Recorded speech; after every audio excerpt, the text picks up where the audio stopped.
가방안엔 굳은 다짐이 the backpacker 우리는 backpackers yeah we the backpacker 내가 묻은 신발이 바래져도 backpacker 우리는 backpackers 출발은 언제나 겁없이 시작부터 맨발 내 눈에 싹 다 basic without it. Halo, Assalamualaikum warahmatullahi wabarakatuh. Saya Nisa Sabahalila dari Prodi PGMI semester 4 Institut Miftahul Huda Subang.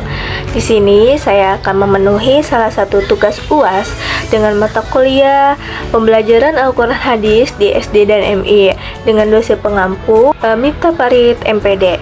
Di sini saya akan menganalisis mendalam tentang permasalahan dan strategi pembelajaran Al-Quran Hadis di tingkat sekolah dasar atau MI.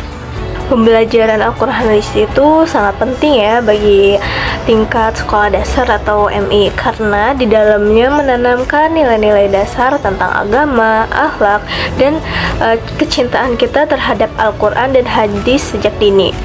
Meskipun penting, namun pasti banyak permasalahan yang dihadapi oleh guru dalam pembelajaran Al-Quran Hadis, seperti kurangnya efektif dan atau menarik minat bagi siswanya untuk mempelajari pelajaran tersebut.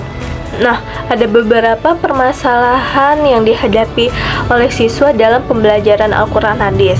Di antaranya, yang pertama, kesulitan dalam membaca dan menghafal, seperti kurangnya pemahaman dalam makhrajul huruf atau huruf-huruf hijaiyah dan daya ingat siswa yang sangat bervariasi, sehingga membuat siswa merasa bosan dan memiliki tekanan yang mendalam saat proses pembelajaran sedang berlangsung. Dampaknya, siswa merasa sulit dan frustasi sehingga siswa tersebut cenderung menghindari pembelajaran Al-Quran Hadis tersebut. Kedua, kurangnya pemahaman, makna, dan konteks dalam mempelajari pembelajaran Al-Quran Hadis. Seperti fokusnya terlalu banyak dalam menghafal tanpa dibarengi dengan pemahaman bermakna pada ayat atau hadis.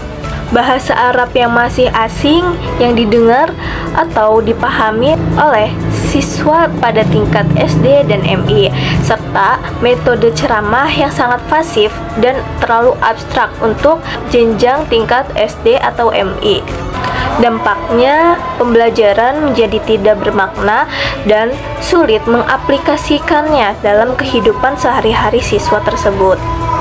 Ketiga, metode pembelajaran yang kurang inovatif dan kreatif. Seperti dominan pada pembelajaran Al-Quran Hadis ini menggunakan metode ceramah atau metode hafalan, sehingga siswa menjadi bosan dalam mempelajarinya, serta kurangnya pembelajaran dalam menggunakan media atau alat peraga yang menarik, serta suasana kelas yang sangat kaku dan minim interaksi.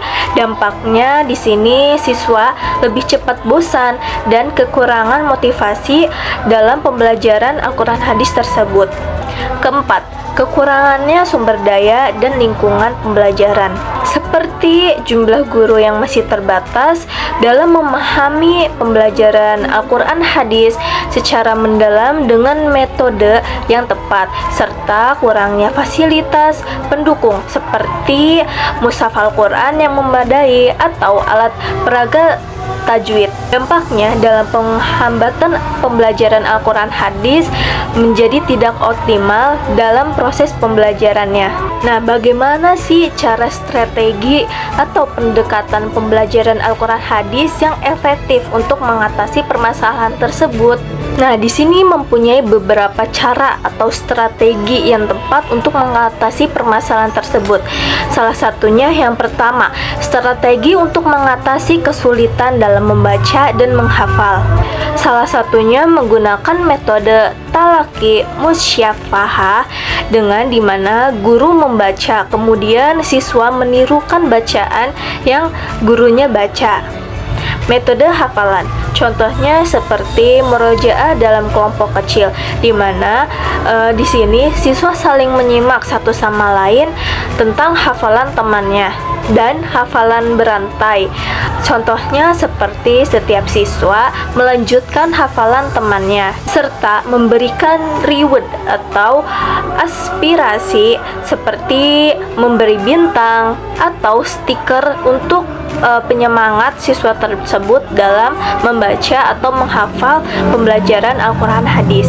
Kedua, strategi dalam meningkatkan pemahaman bermakna dan konkret, seperti guru memberikan cerita yang inspiratif dengan mengaitkan beberapa potong ayat dalam cerita tersebut, serta menceritakannya dalam kehidupan sehari-hari atau kisah para nabi. Mainan bahasa, di mana siswa diminta untuk menebak kata atau melengkapi kalimat atau potongan ayat yang diberikan oleh gurunya.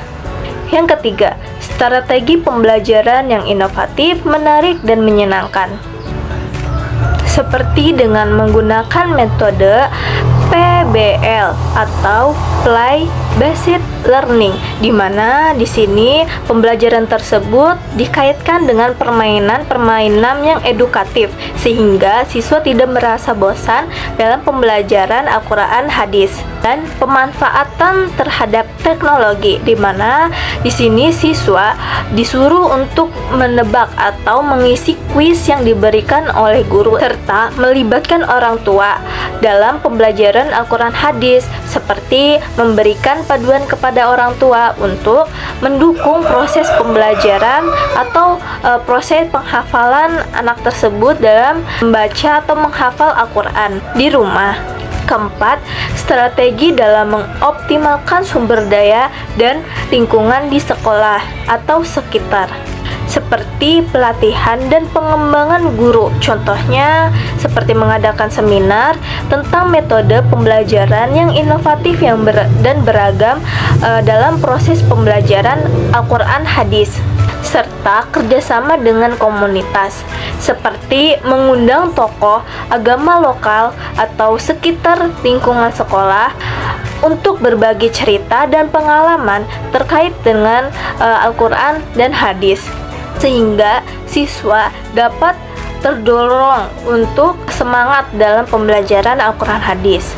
Sekian video dari saya, kurang lebihnya mohon maaf apabila ada kekurangan atau kesalahan kata. Saya Nisa Sabahrila. Wassalamualaikum warahmatullahi wabarakatuh.